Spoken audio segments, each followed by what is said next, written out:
नमस्कार. आजच्या ठळक बातम्या. आज पुन्हा एका शेतकऱ्याने आत्महत्या केली. आत्महत्या केलेल्या शेतकऱ्याला सरकारकडून 1.25 लाखाची मदत जाहीर. धन्यवाद.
आता आला तुम्ही आता आला का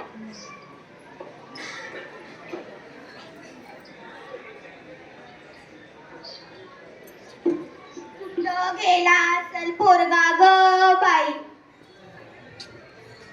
आत्याबाई तुम्ही पारावर जाऊन या. कुठं गेलेत काय माहिती. माझ्या फुटक्या डोळ्यांनी कधी दिसणार बाळा आणि कसं जाऊन पडी. पिंट्याहून बघ कुठं गेला बाप तुझा.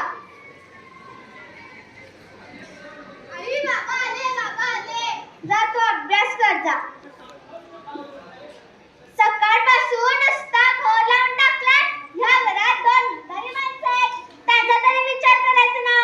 माझा तरी सोडूनच द्या. मला वाटलं कुठं त्या गजाच्या बाईची वाचं बरं वाईट करून घ्या. या बसा आता जेवायला वाटते. एकदा घरात तरी सांगून जायचं ना. कुठं गेला होतात कुठं गेला होता. वहिनी त्याचा निर्णय झालाय. तो तुमच्या सगळ्यांच्या फायद्यासाठी आत्महत्या करणार आहे. काय आत्महत्या. बाबा ओ बाबा तुम्ही आता नका ना करू. खूप अभ्यास करशील. मोठा ना लक्ष्मणाला लय कटांचे. बाबा ओ बाबा आत्महत्या नका ना करू. बाळा शिकून बघतोस का नाही. ती एक गाड्या गोळा करती त्याच्यानं घर बनवती.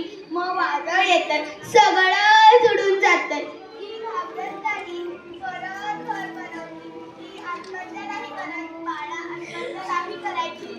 बाबा ओ बाबा तुम्ही आम्हाला सोडून नका ना जाऊ. बघ रे बघ किती काळजी करतात तुझी. पण काळजीने पोट भरत नाही दादा. शेतकऱ्याचं दुःख शेतकऱ्याच कळतं. त्यालाच लढावं लागतं. या दुष्काळाबरोबर दरवर्षी वारीला जातोस ना. हो शिकायला जातोस की फिरायला जातोस. तुकोबाच्या काळात नव्हता का दुष्काळ. तेव्हा तुकोबाला गावाच्या बाहेर काढलं. वाईट टाकलं. तेव्हा त्याने आत्महत्या नव्हती केली. त्याने स्वतःने एकट्याने विहीर बांधली. अशी कथा आहे. जनाबाई जात्यावर तळप जळायला देव आला होता. पण हे कोणी सांगत नाही.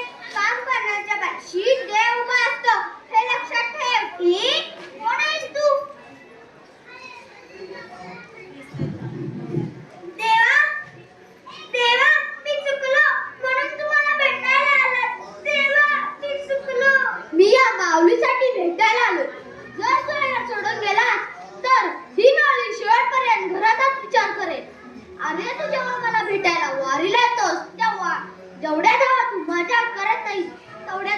इच्छेपासून करत असते की माझ्या धनाची काळजी घे.